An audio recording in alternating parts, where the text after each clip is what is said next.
Hi, my name's Ian Wallace. I call myself the Messed Up Counsellor, which is quite an intriguing name. And the podcast you're about to see is one of many, and we've been doing about a year now. So you can look back and see all the things we've talked about with guests and on my own over the process. A lot of the information I use in the podcast initially came from the first book I wrote in 2011. Why do we do that? What do we do about it? And that came out and was the basis of all my learning, understanding at that time, which is going back a few years now. And that process of understanding how the world works for people, how we can alter, change, and adapt it, was kind of what it was there to do at the initial stages. I've made that now an audiobook as well, so it's available on Amazon as an audio file that you can check out and you can download to your heart's content, and hopefully that will be helpful. In the podcasts, we're trying to look at all sorts of things about human interactions, human dynamics, the world, and how we might understand it more or change it more. So it gives you lots of ideas and tools in order to think about and look at different ways of being or dealing with things. And hopefully that brings people together and makes people more able to connect and communicate. Lots of topics. If you ever want to connect to me, just obviously drop me a comment on the podcast and I shall try as much as possible to reply. And if you've got any ideas of things that we might want to use on the podcasts, then please let me know. My name's Ian Wallace. Thanks for looking and thanks for listening. Hi, and welcome to another podcast from Ian Wallace, the Messed Up Counsellor. As you can see, the studio has slightly changed today. Feels like Jack and Ori. Have we got a story? But it's looking good. So, today what I'd like to kind of share with you is something that comes in an awful lot within the work I do, and I think everybody's life really, not just counselling, where you're in a situation scenario, something's needing some kind of alteration, change, process, and you don't really know what to do. So you kind of ask the people around you. You ask people who might have knowledge or awareness or stuff. But most of all, we ask the people close to us, or people like ourselves, the counsellors, therapists. And people will come in and they will want us to tell them what to do. Now, obviously, we're not going to do that because that would be completely against what we do as counsellors, as therapists. We're not information givers or advice givers. We help people find their own way by exploring, explaining, discussing, looking at different options and processes. And I'm wondering if that process of asking for advice from others, people close to you, maybe people you trust, is actually helpful. Because when we're asking for advice, the advice that somebody's going to give us would be from their own understanding of the world, their own experience, knowledge, which might be good. I'm not saying it won't be, but it might also be kind of not really from the same position we're at. So they may give us advice on our world, our life, our choices that we make. Now, depending on the person we ask, and depending on our relationship with them, and how much power or control they may have over us, would depend on whether or not the advice they give might be tainted to a particular outcome that they want, a positive process. They may want to manoeuvre us into a different position. They may want us to do whatever they want us to do and manipulate and control us. So when we're asking for advice, a lot of things are happening in what I see and how I kind of experience the world. So it's not just about a piece of information. Now, it might be if you went into, I don't know, a garage and said, my tyre's gone down. Well, the advice is put it onto an air pump and pump it up. Okay, so that's all right. But if it was advice about, do I leave this relationship? then that might be a different process. The advice you're given would necessarily be completely authentic in the sense that they haven't got their own position, their own ideas, their own process to think about. So if we're saying to somebody, should I leave this relationship? And then depending on their connection to the person you're leaving, they may have a different view. They may have their own needs, requirements as they go through that thought process of what advice do they give you. So when we're looking at those kind of things of advice about our life, our decisions, our processes, the person we're asking is never really separate from us. They will have some connection to us, I would imagine. And they would want to maybe, in their world, keep our world safe, better. So they may take the advice, they may give their view of it, their input of it, depending on what they see as being beneficial to them. So when we're changing that process, when we're looking at that input, then the best thing is to have somebody that isn't involved, doesn't have any kind of benefit, negative or positive, outcome from their point of view, which is why people choose counsellors and therapists, because we are completely impartial. We don't have any, hopefully, any interaction with the person we're working with. We've got no relationship with them apart from in the room. And we can just sit there and be a sounding board, if you like, without anything that might affect us.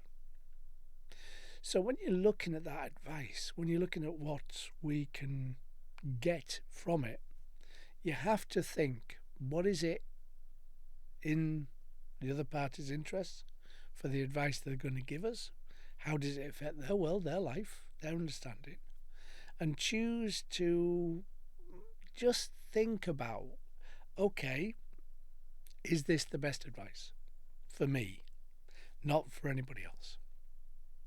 So what most people do is they get a broader aspect of advice from lots of people that they know. It's not just one person.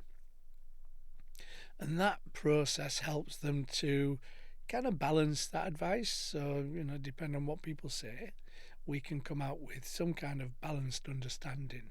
Well, they said this, but they said that, so somewhere in the middle might be the right thing.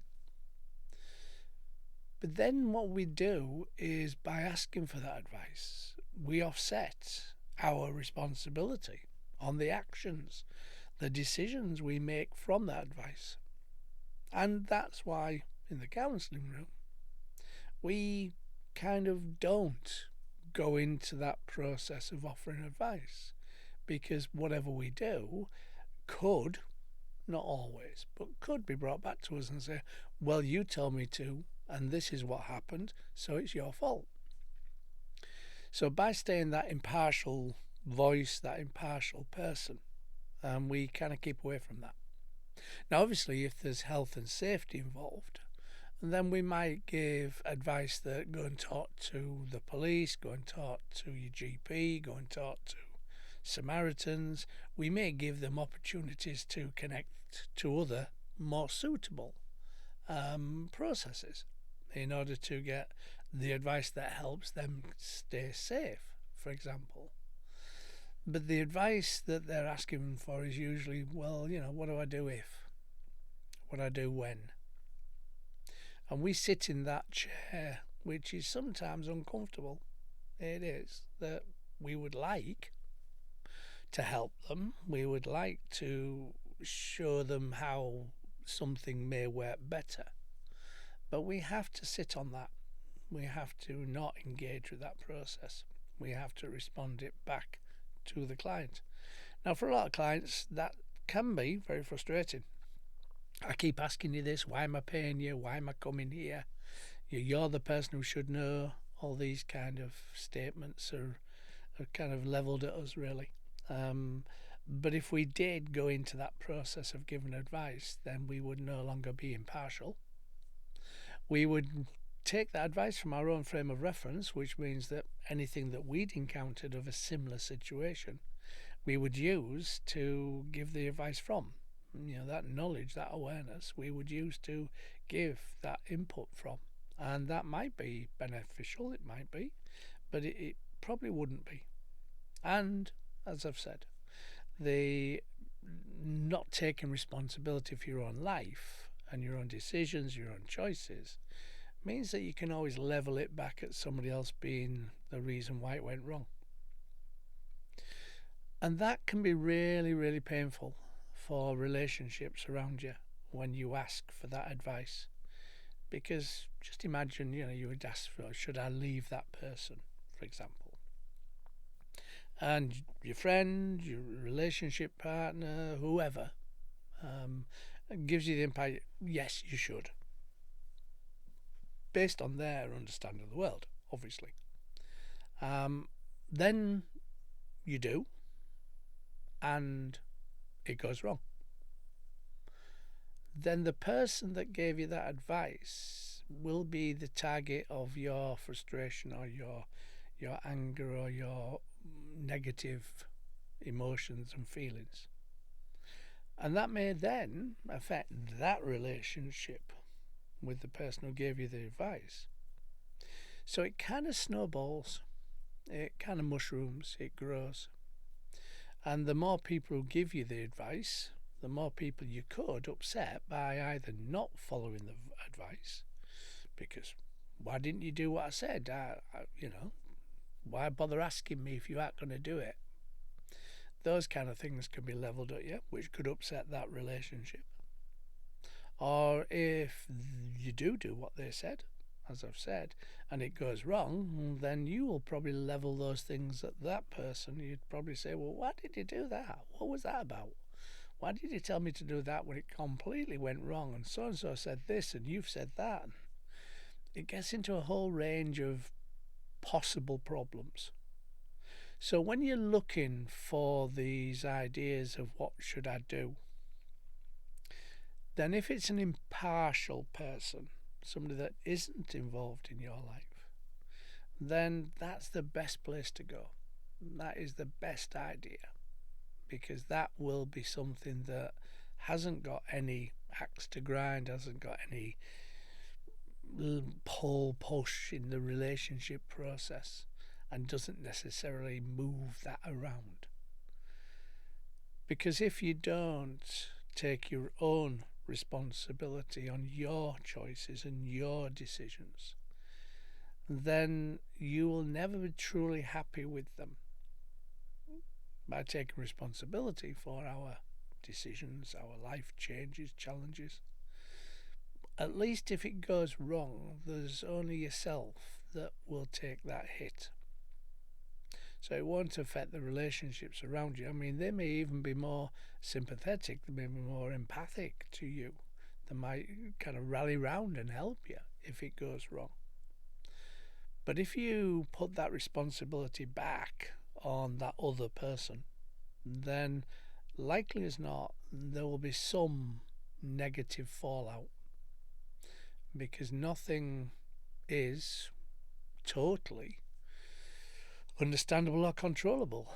So what you're thinking might result in whatever action you take might not be actually what happens.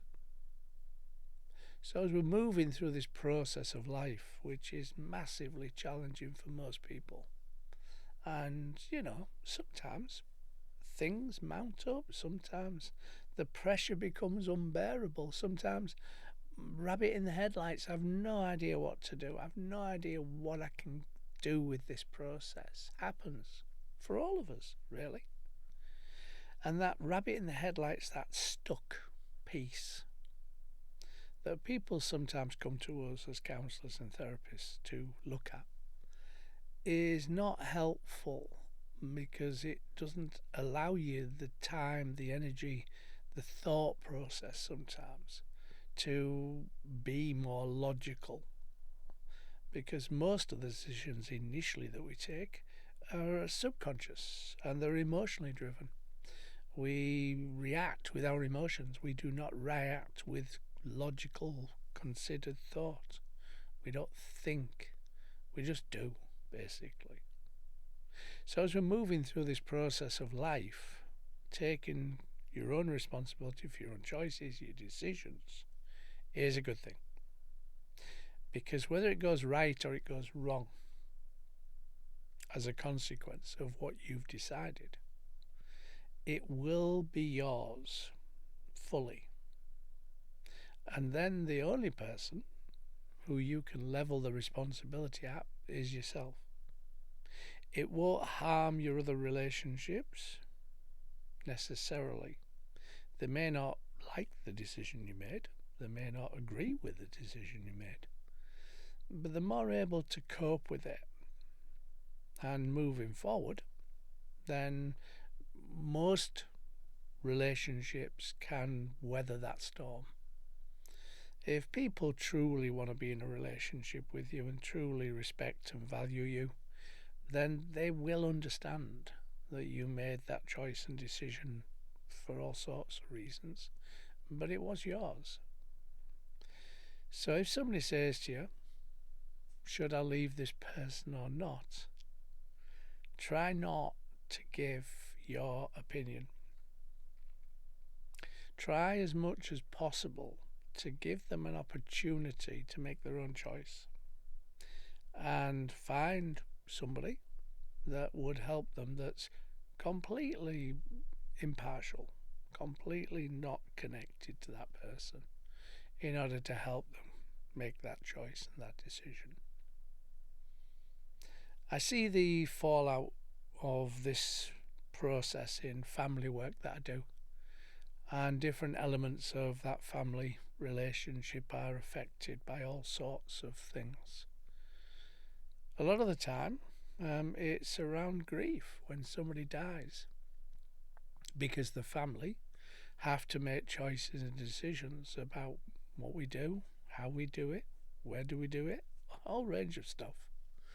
And all the emotions are running very high because of the loss of the person that died.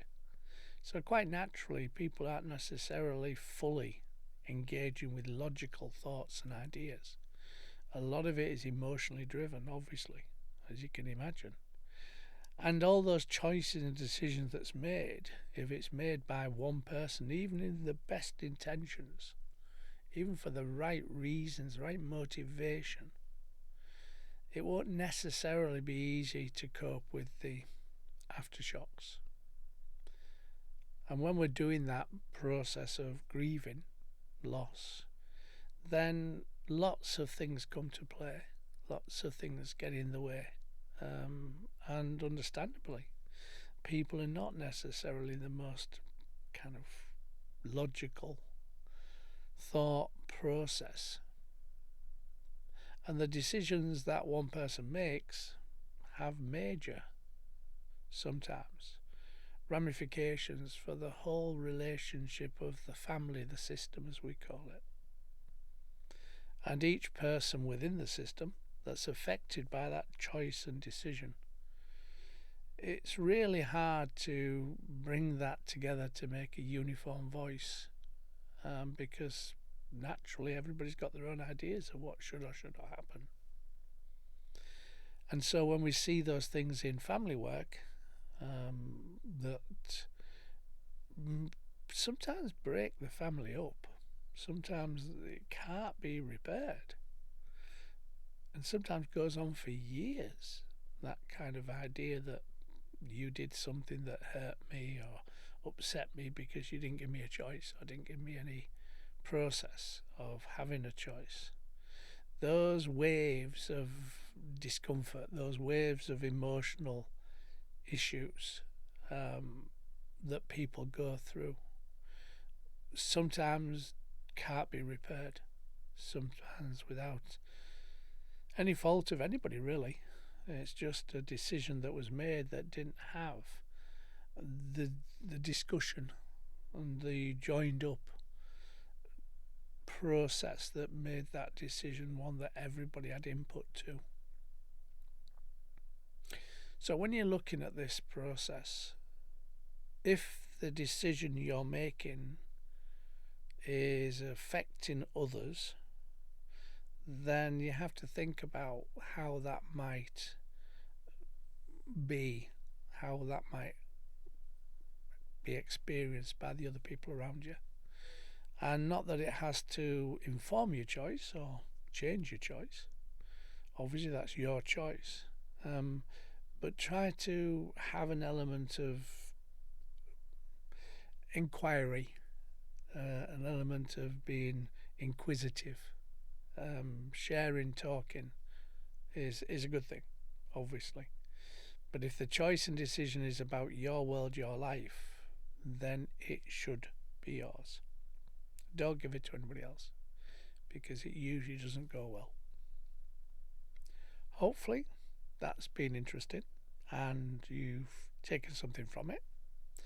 And if you've liked this process that you've engaged with, either by viewing it or hearing it, then please like, share, and join in the community. And you never know when somebody else that you connect to would be helped by the words I've said today. My name's Ian Wallace. I'm the Messed Up Counsellor. Take care. Hi, thanks for listening to the podcast, and hopefully it made sense and was interesting for you. Please subscribe, like, and share. With the podcasts, you never know who will be helped by the things we talk about, things we share. We don't normally tell people our problems, but by sharing it and helping other people to understand things. The book Insecurity, It's All About Me, is also available now through Amazon. And it gives you an understanding of what drives insecurity, how insecurity works within our human dynamics, and how you can get a much more secure connection with people. It gives you lots of ideas and thoughts, which is really good. So thanks for listening. Subscribe, like, share, hit the button. And if you've got any comments, please give me them and I'll do my best to answer them. Thanks very much. Take care.